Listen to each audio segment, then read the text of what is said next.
Chair hears none and journal is confirmed. All senators having bills and resolutions to introduce, please bring them to the Secretary's desk at this time. Chair recognizes Senator from the 19th, President Pro Tem. Mr. President, I move unanimous consent to suspend the roll call this morning. Suspend the roll call. Is there objection? Without objection, the morning roll call will be dispensed with. It is now time for our morning devotion, time that all the senators look forward to, and I would ask that senators please take your seats as we prepare for our morning devotion. It is now my great privilege to recognize the distinguished senator, chair of the Transportation Committee, the senator from the 53rd, for the purpose of leading us in our pledge and introducing our chaplain of the day. Senator. Thank you, Mr. President. If you would join me in honoring our country.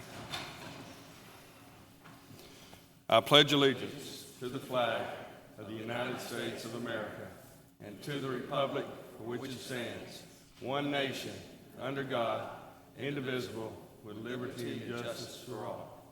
And our state flag. I pledge allegiance to the flag and to the principles for which it stands, wisdom, justice, and moderation. Good morning, everybody. It's a great day to be at our state capitol, and I have the privilege of having a pastor of the day, or politically correct, the chaplain of the day, and he's a good friend of mine. And before I get to that, I'd like for us to welcome some of the congregation members of the Temple Baptist Seminary in Chattooga County. Please stand and let's give them a hand. Well, I screwed that up. I'm sorry, the Midway Baptist Church. Sorry, guys. Anyway, thank you. I'm reading here. All righty. Well, I'm here to introduce a good friend of mine, Reverend Larry Brooks. He serves as a pastor of the Midway Baptist Church in Summerville, or we call it up there, Psalmville, Georgia. And, some of us struggled in our graduation, but I graduated, Lawdy, how come? But Larry graduated as a salutatorian from Temple Baptist Church, or Seminary in Chattanooga, completing a Master's of Arts degree in Biblical Studies in 2006. He completed his undergraduate degree in education from the University of West Georgia in Carrollton. Larry is currently working on his second master's degree in management and leadership from Liberty University in Lynchburg, Virginia. He and his wife, Lee, have been married for 17 years and have two wonderful children, Allie and Logan, and they reside in Lafayette, Georgia. Larry currently serves as the economic developer for Walker County and does an outstanding job. But his main function is to bring people to Christ. So please give your attention to Larry Brooks.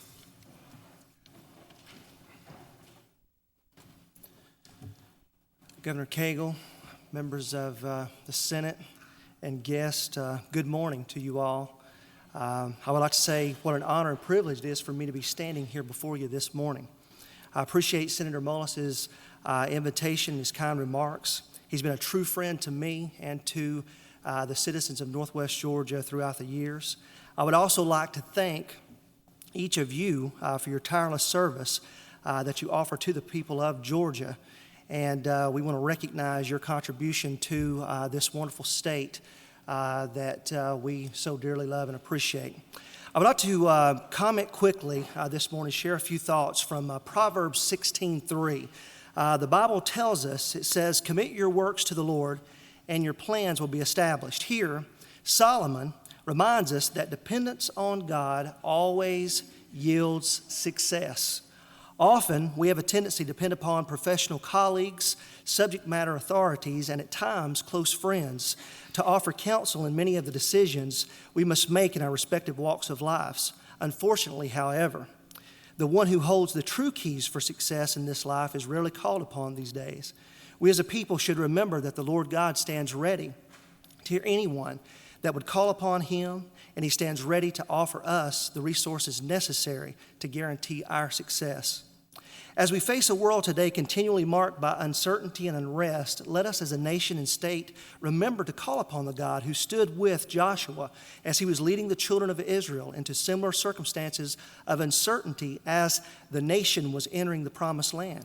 Let us remember the oath also that God made to his people that continues to guarantee their success as a nation even today.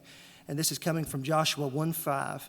There shall not any man be able to stand before thee all the days of thy life.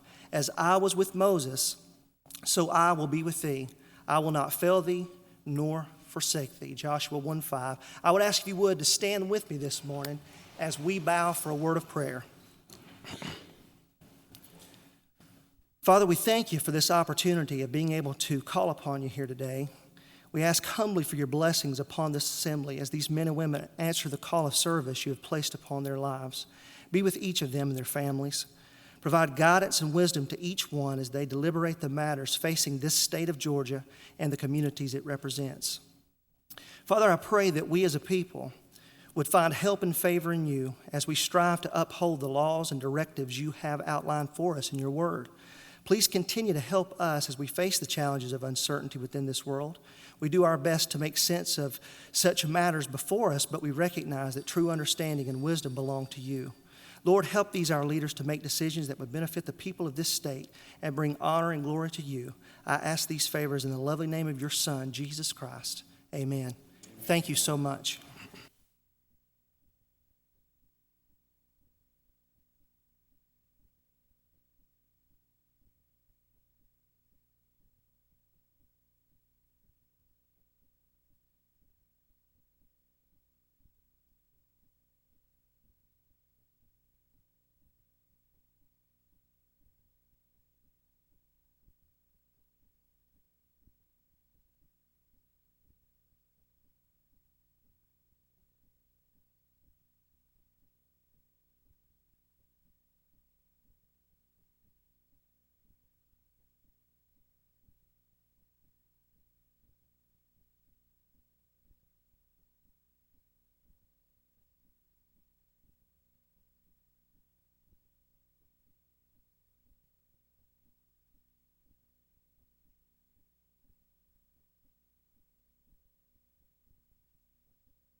If I could have the Senate's attention just for a moment, I'd like to recognize the senator from the 2nd District to recognize some very special guests that we have with us today. Thank you, Mr. President. Members of this esteemed body, I'd like to introduce Tyler Akins and Carly Barnett. They are the Georgia Association of Education Office Professionals Scholarship recipients for 2011. They will be attending Georgia colleges this year, and they received a scholarship, and they also received the Outstanding Georgia Citizens for Students this year. So let's give them a big hand, and we want to thank them for being here.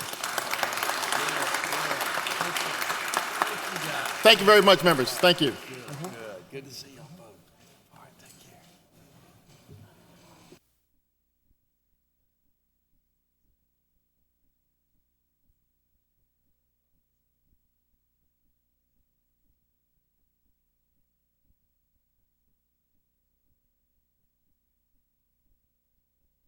Reading it, okay.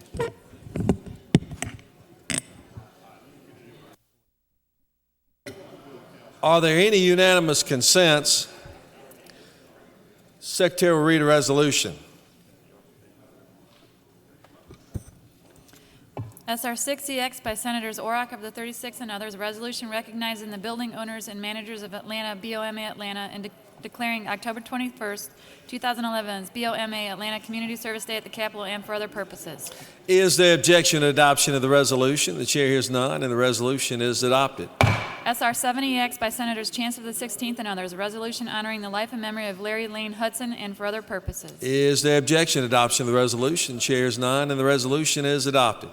SR 8EX by Senator Chance of the 16th, a resolution remembering and honoring the life of Catherine Herman and expressing regrets at her passing and for other purposes. Is there objection to adoption of the resolution? The chair hears none, and the resolution is adopted. SR 90X by Senators Butterworth of the 50th and others, a resolution recognizing and commending Rhapsody of Raven and for other purposes. Is there objection to adoption of the resolution? The chair hears none, and the resolution is adopted. SR 10EX by Senators Butterworth of the 50th and others, a resolution recognizing and commending the Texas Rangers on their selection of Jonathan Taylor in the 2011 first-year player draft for Major League Baseball and for other purposes. Is there objection to adoption of the resolution? The chair hears none, and the resolution is adopted. SR 11EX by Senators Davenport of the 44th and others, a resolution recognizing and commending Ms. Omi Lee Dixon, outstanding Georgia citizen, and for other purposes. Is there objection to adoption of the resolution? The chair hears none, and the resolution is adopted. SR 12EX by Senators Davenport of the 44th and others, a resolution honoring and celebrating the 100th birthday of Mrs. Lula Livonia Banks Scandrett and for other purposes. Is there objection to adoption of the resolution? The chair hears none, and the resolution is adopted. Through it the order, Mr. President. Does any other senator wish to rise on a point of personal privilege? Senator from the 41st is recognized on a point of personal privilege. Please give the senator your attention.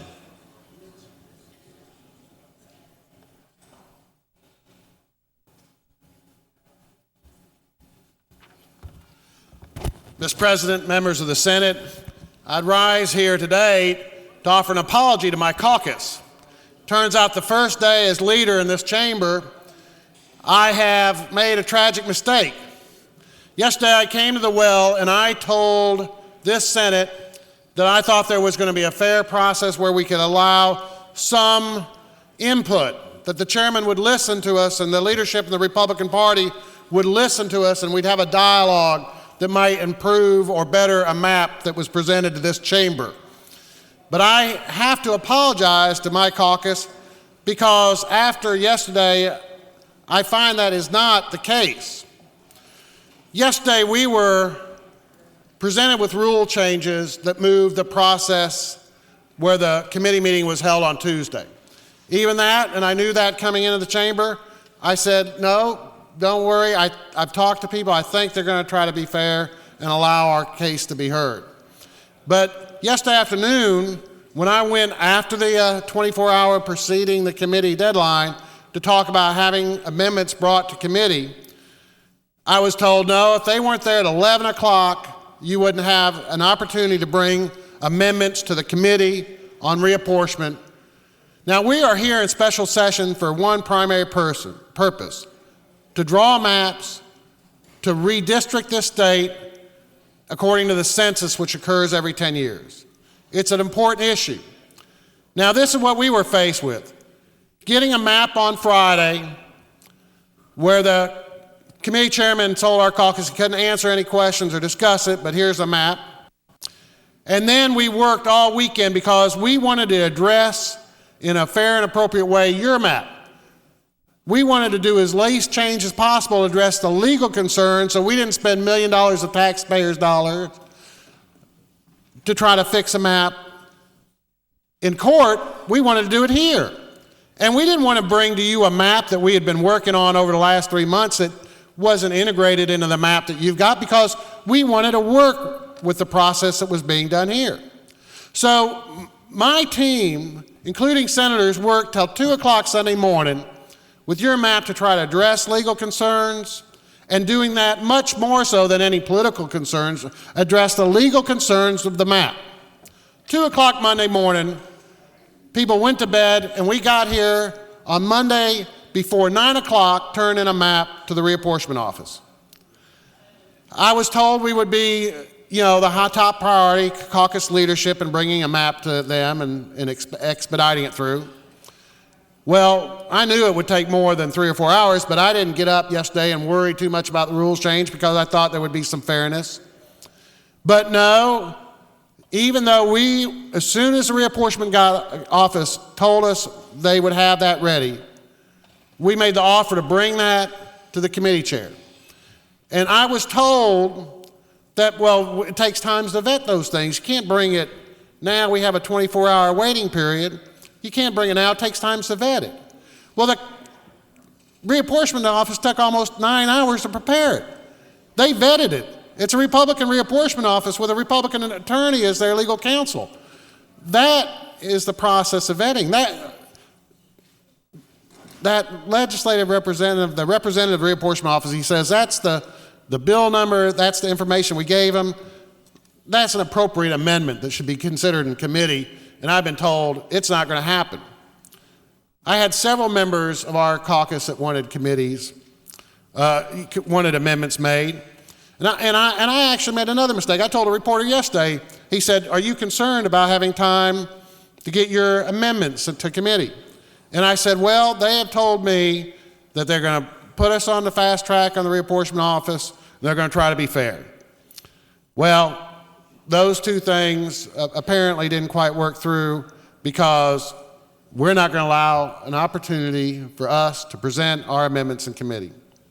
I'm just very disappointed, not only because of the fact that people worked hard in good faith to prepare something for you, but because the people of Georgia have been told by the Republican leadership and the Republicans that were here 10 years ago that it wouldn't be the same. But I want the media to know that it's evidently business as usual, same old, and it's ram it through the legislature and go home without input from us and citizens. I've heard from many members yesterday that maybe we'll tweak or do a precinct change in January, but we're not doing it now. That the map that's in there now is the map that's going to pass. Well, I hope that's wrong. I hope that those of you in the majority will talk to your leadership and say, if we can address legal issues, let's do it now. Because this is not what I had led to believe was going to go on this session. A same old, ram it through. So I'm disappointed, and I just wanted to come to the well and apologize to my caucus for starting off evidently my first day with an error of judgment. Thank you. Chair recognizes Senator on 39th on a point of personal privilege.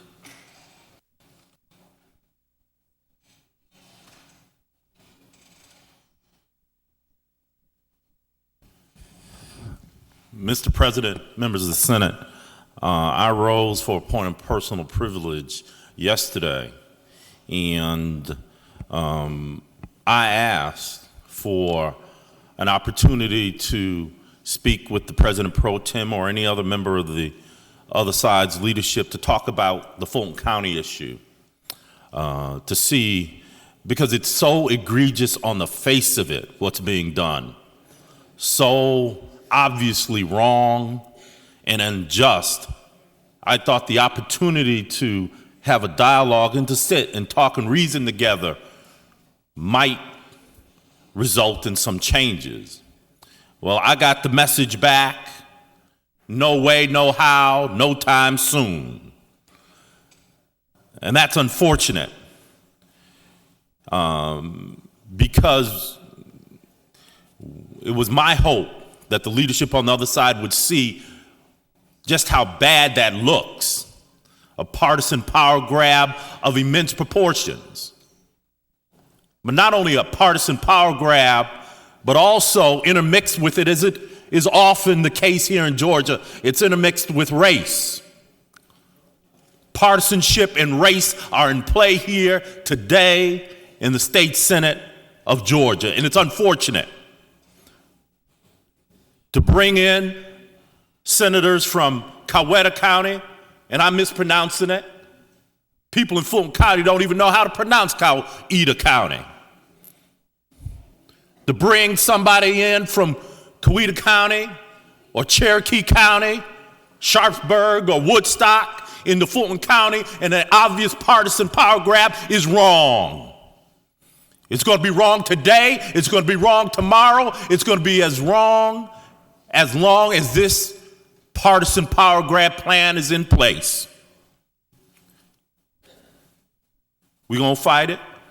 We're going to fight it in here. We're going to fight it as long and as strong as we can, because it just reeks of a racist past here in Georgia.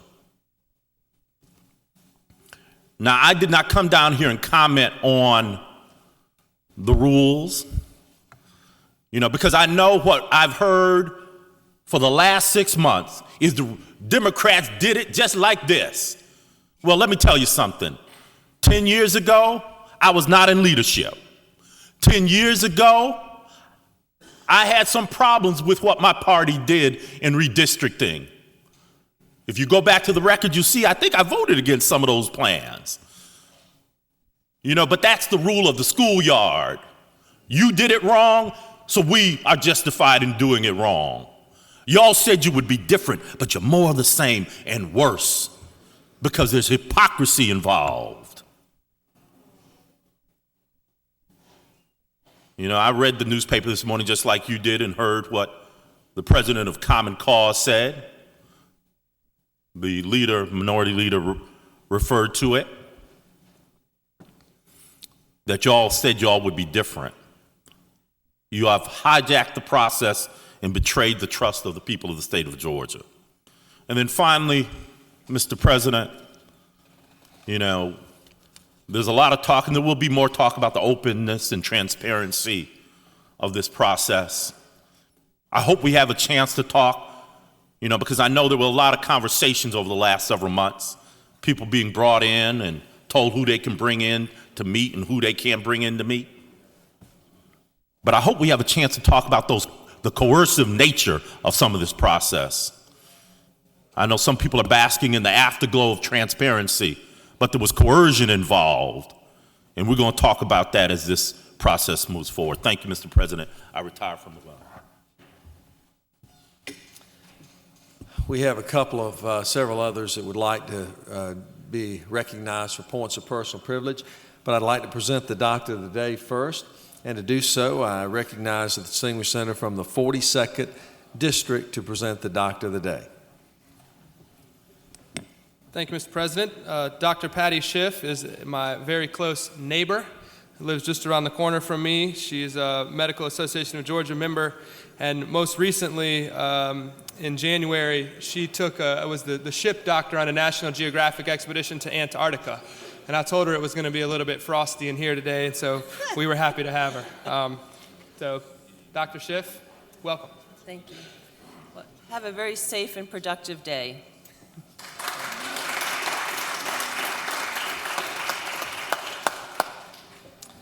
Chair recognizes senator from the 35th District on a point of personal privilege.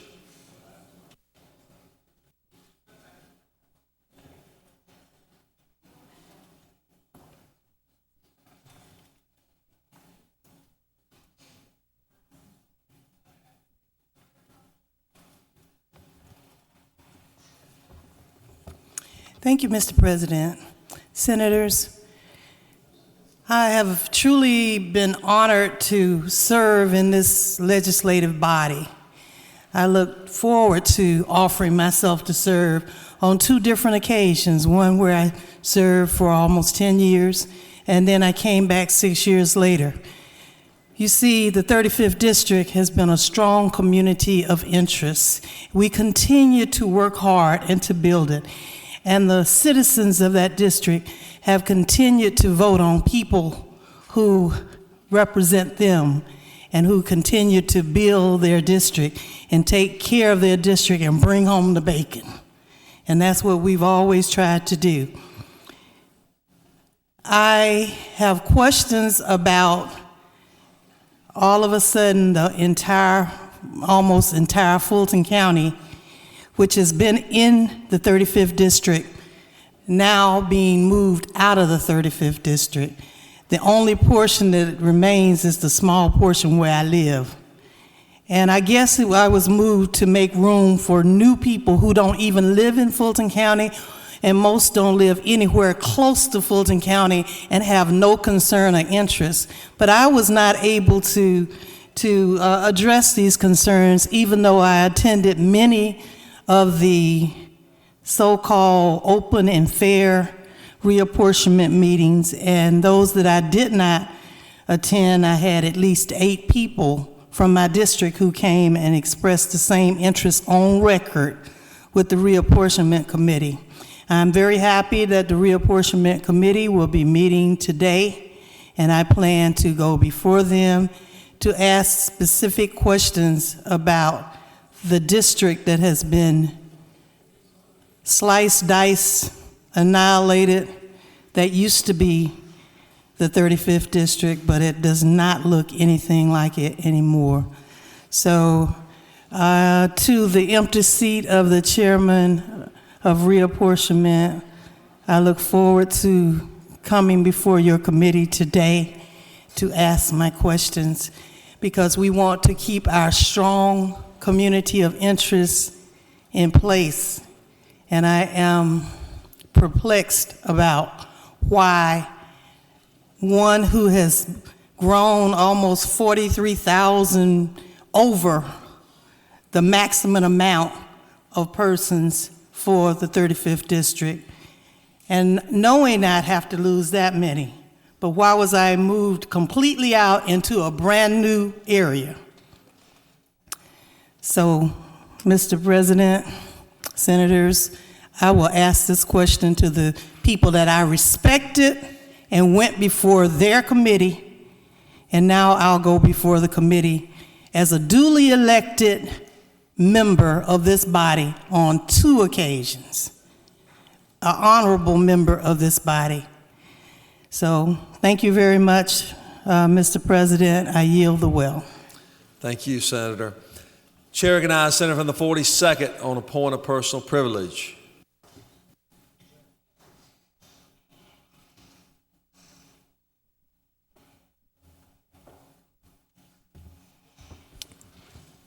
Thank you, Mr. President. It's nice to be back with my friends and colleagues in the Senate. I rise today to make one plea with regard to the legality of the map that we have all spent so much time and effort working on. The Voting Rights Act, as amended in 2006, requires, in order for a plan to be pre-cleared, that the plan does not, quote, diminish the ability of minority groups from electing the candidates of their choice. And what we have with regard to this map is a district in southwest Georgia, the 14th district, that has been represented by a small number of people in its history, all of whom have left quite a mark on this country and on this state. And in that district, the minority community has been able to elect the candidate of its choice for a long time. They do that today. Barack Obama, President of the United States won that district in 2008. The Democratic candidate for governor won that district in 2010. The current senator from that district is the candidate of choice in the minority communities in that district. And that district has been destroyed, literally eliminated. And it has been replaced with a district that is 8% minority. That is the definition. You can look it up in the Voting Rights Act, Section 5. Do we diminish the ability of the minority populations to elect the candidate of their choice? Today, in the 14th district, that community elects the candidate of its choice. Tomorrow, we have a new 14th district with 8% minority population. That is the definition of retrogression. I'm not standing here to be critical necessarily of anything. That is the facts of this map. There may be arguments that I'm missing, but I would implore us all to work through that here in this body today, because some of y'all know I'm an attorney, I'm a litigator, and there's times when it's okay to litigate, but we have done so much. There has been so much time and effort has gone into this that it doesn't make sense to litigate this. It doesn't make sense. Let's not set this up for litigation. Let's solve this problem. This is a hole that you can drive a truck through. And we have to deal with it, and we have to deal with it here with 2 more legislative days, 1 more. Let's spend the time. I'll work all night tonight. I will sit down and work all night tonight for the next 2 days, however long it takes, to avoid litigating this, because it's going to cost the taxpayers money, and it's going to make the state of Georgia a test case again. And I know I wasn't here 10 years ago, and I frankly, there's a lot of things in the history of the Democratic Party that I don't like. But I think we can do better, and we should, because Georgia, I'm sick of living in the state that's the test case for the Voting Rights Act. And we have designed a map as of now to make us be the test case again. And there's no reason to do that. We can solve this problem, and I would offer my personal help to sit with whomever wants to sit down and solve this problem. So thank you. I believe it's a problem. I would love to speak to whomever would like to talk about it. And again, I hope that this body can solve it here rather than wasting the taxpayers' money by litigating it later. Thank you, Senator. Chair recognizes Senator from 36th on a point of personal privilege.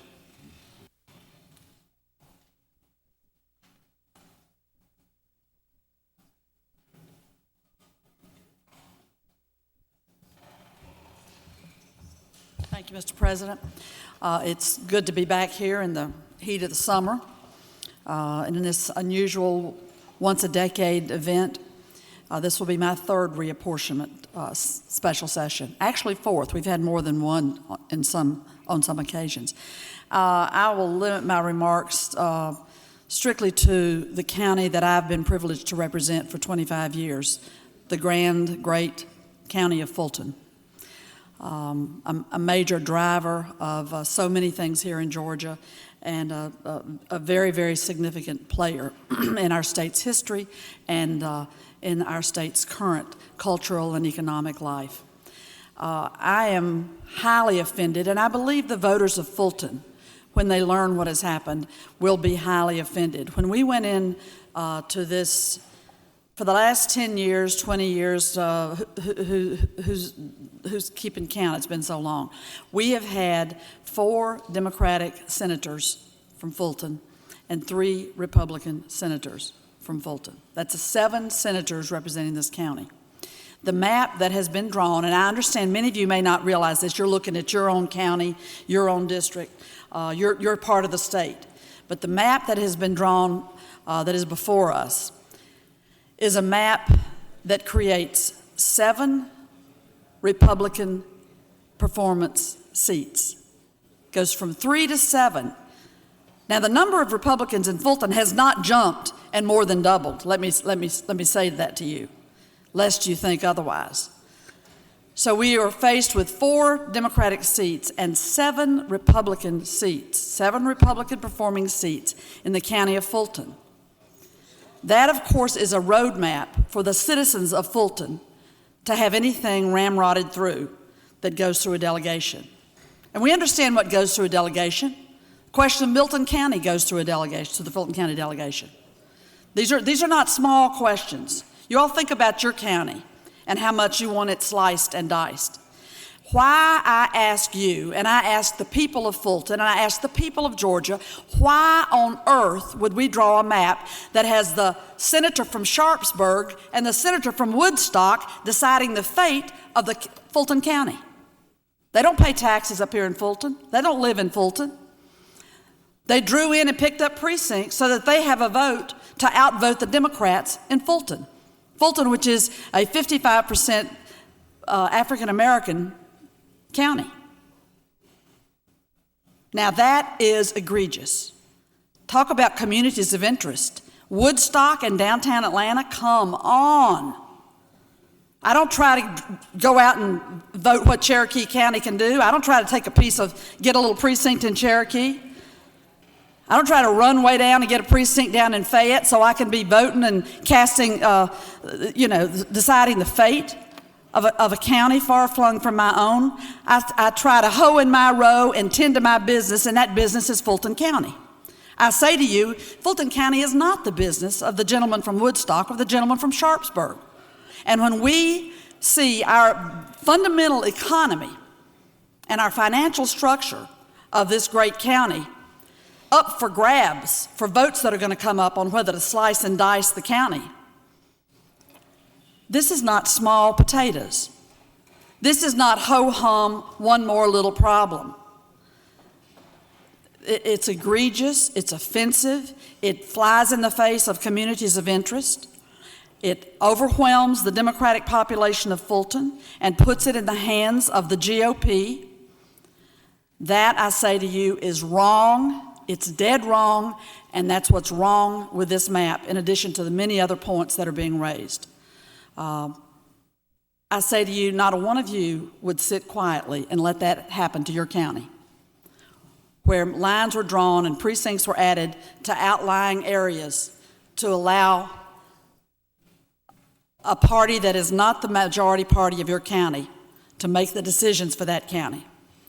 I think it's clear. I rest my case, and I would welcome any opportunity to explain why it is a good idea to have the senator from Sharpsburg, the senator from Woodstock, voting to determine the matters and affairs of Fulton County. Thank you.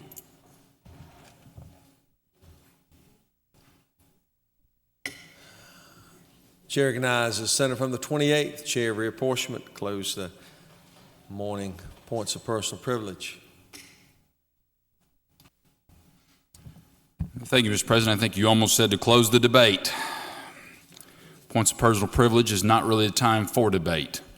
There is time for that. We have a committee meeting in just a few minutes, and then we will have also the opportunity on the floor to debate. But I don't like to usually use points of personal privileges, but when somebody wants to throw out some of the stuff that they've said, I felt like it was important to come and tell everybody so you can understand what the truth is, what the facts are. Number one, please be careful to listen to this. The Senate Reapportionment and Redistricting Committee met on April 13th and adopted committee rules.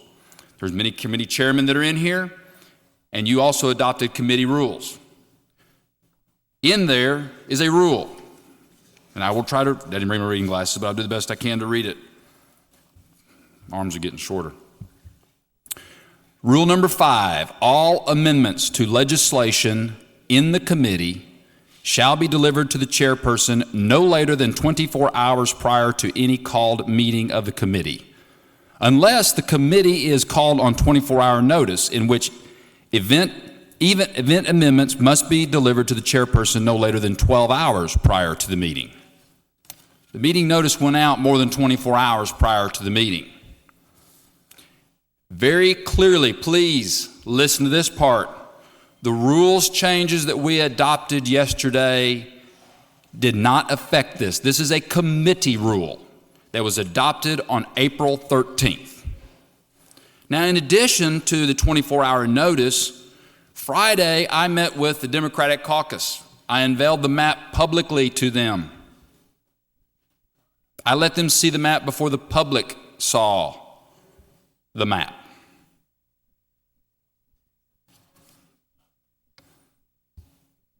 On Friday evening, I called the minority leader. We did not talk until Sunday. And if you want to talk why when he called me Saturday afternoon, I could not answer that call, I'll be more than happy to tell you. It's legitimate why I couldn't answer his call Saturday afternoon.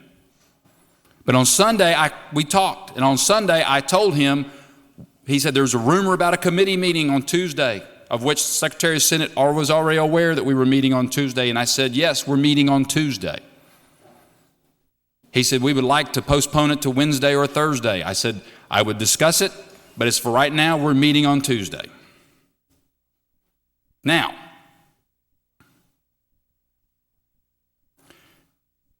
the second point I'd like to make in this is that it is very important for us to have these plans presented 24 hours because there's a lot of evaluation that needs to go into find out if it's a legal map or not. The leader, when we had a committee meeting adopting redistricting principles, acknowledged that he understood the rule because he sent me a letter July the 19th. In that letter, he says, as you know, the rules adopted by the Redistricting and Reapportionment Committee state that amendments must be provided to the chairman 24 hours in advance. There it is. He wrote it. He understands. He had the opportunity.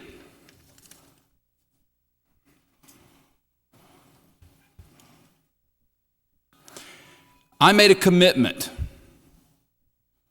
that this Senate would not do things like it was 10 years ago. I made the commitment that we would make the maps public before we had a committee meeting for the purpose of adopting that plan. I have seen no plan. I'm not aware that the plans that the Minority Caucus wants to bring, I've made them public. I put them out last Friday. They want to do what they did in 2001. They want to wait till the committee meeting, unveil it then, and then the last 10 minutes, try to get a vote, run it through without the public seeing it.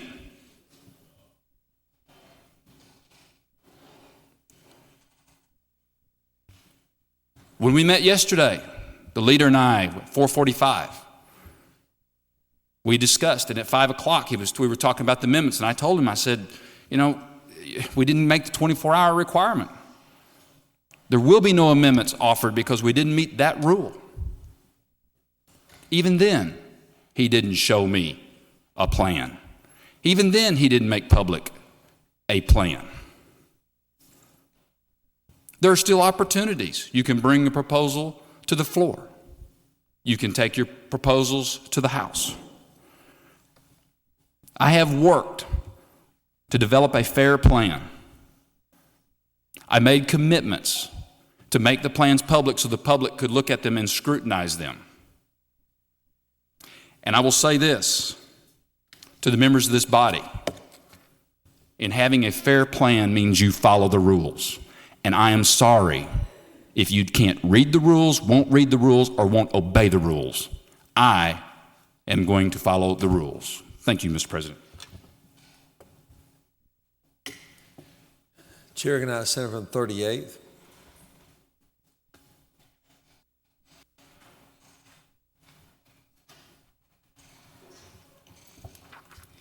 Colleagues, it's a pleasure to be back with you. I spent the summer working with my caucus on maps.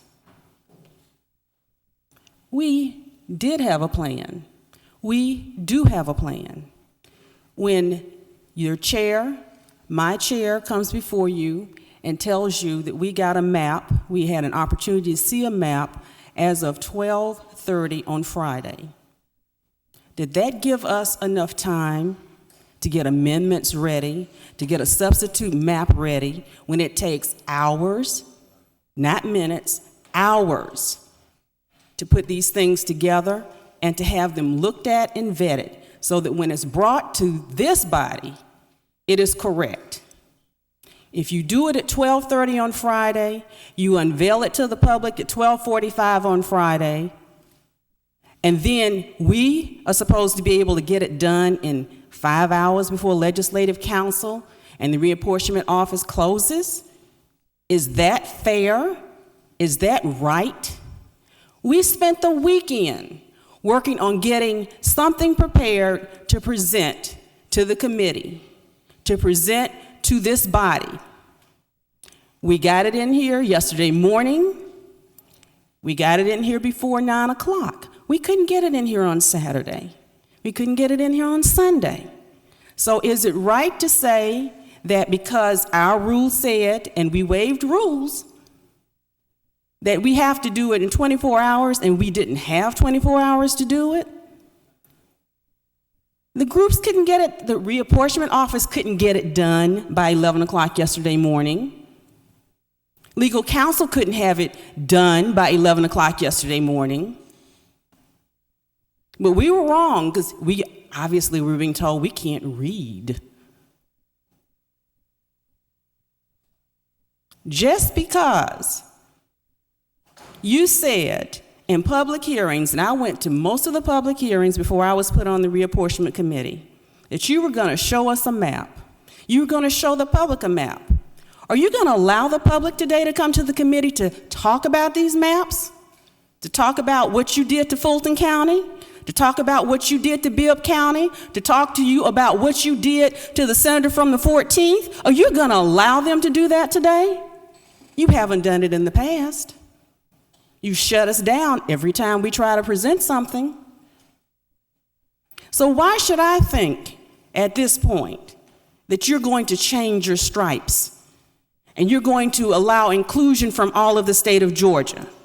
Why should I think that you're going to allow the people of Georgia to actually make comments on this map? And even your own members. Mr. Chair, my colleagues, I ask you to think about it. Think about what you're doing. Think about how you're ramming it through. Think about if the process is really being followed and if the process is fair, transparent, and right. Thank you. Thank you, Senator. Chair recognizes the senator from the 19th.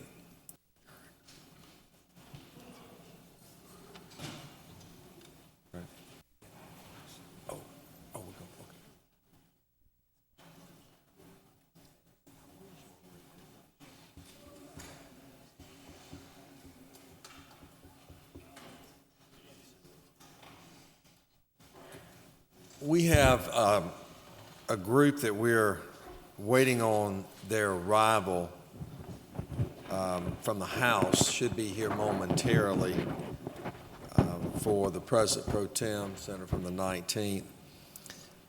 So we'll stand at ease for 2 or 3 minutes here. Announcements. Anyone have an announcement? Senator from the 28th is recognized for an announcement.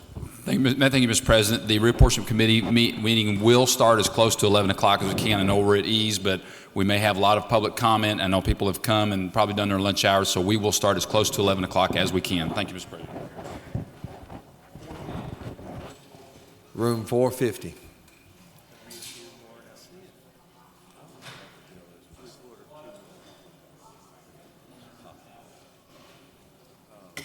Read the announcements. At 1 p.m. today, the Science and Technology Strategic Plan Joint Study Commission will meet in 341 of the Capitol. Also at 1, the Education Finance Subcommittee number 1 foundational funding meeting will be in 415 CLOB. And at 2 p.m., the Martok Governance Subcommittee meeting will be in 506 CLOB.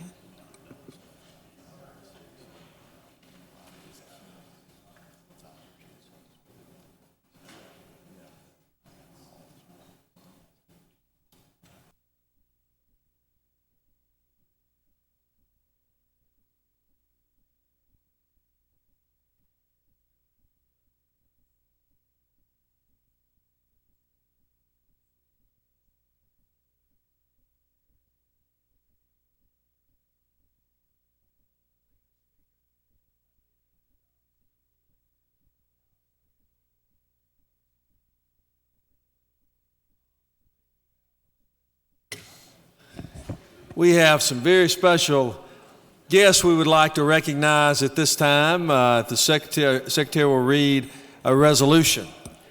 Senate Resolution 4EX by Senators Williams of the 19th and Tolleson of the 20th.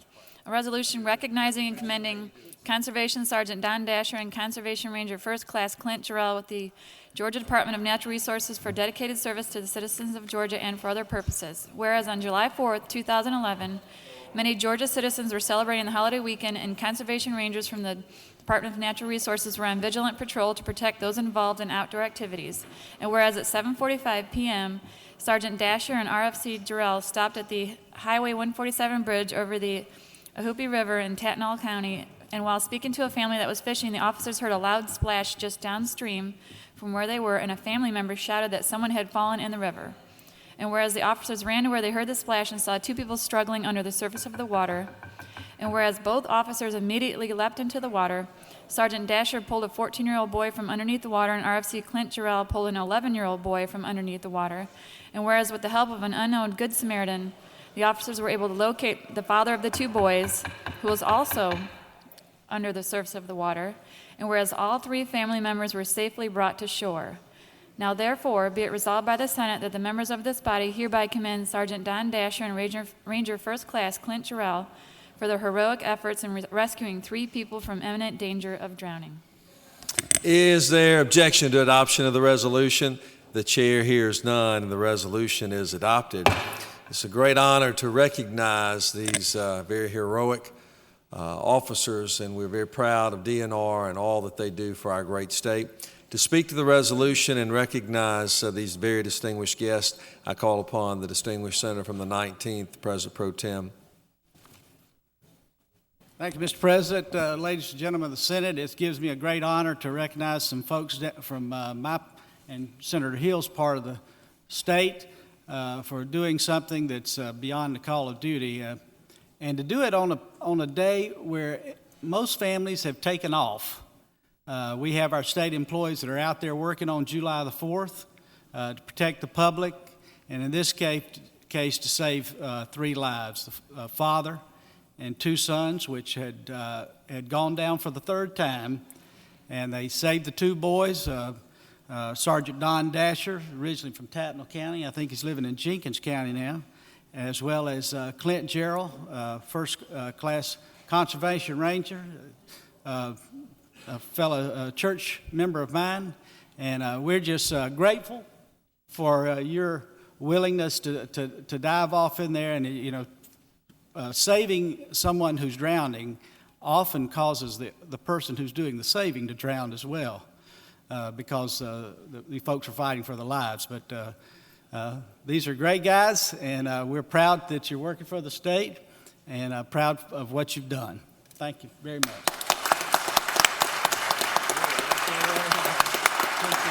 We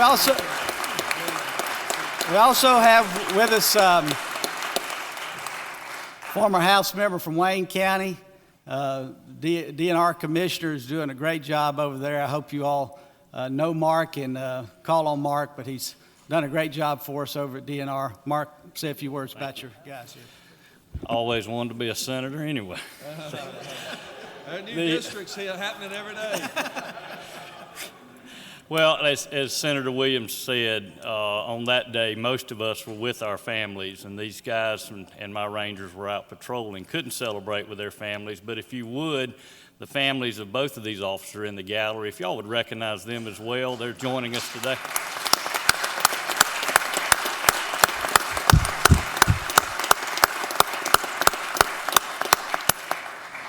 And I know y'all have plenty of business to get on with, and so I just will close with saying thank you for your continued support of DNR, and if we can ever help you, thank you for taking the time to honor these two Rangers today. Thanks very much. Great, wonderful, thanks, guys. Thank you. Y'all come over here and let's get a picture, okay?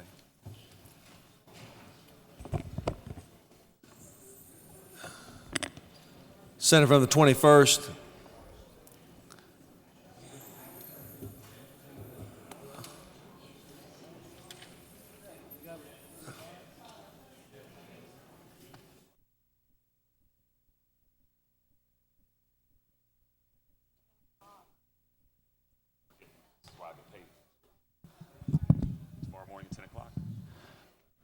Thank you, Mr. President. I move the Senate stand adjourned until Wednesday morning at 10 a.m. The majority leaders move the Senate stand adjourned until 10 a.m. tomorrow morning. All of those in favor will say aye. All those opposed, no. Ayes clearly have it. We stand adjourned.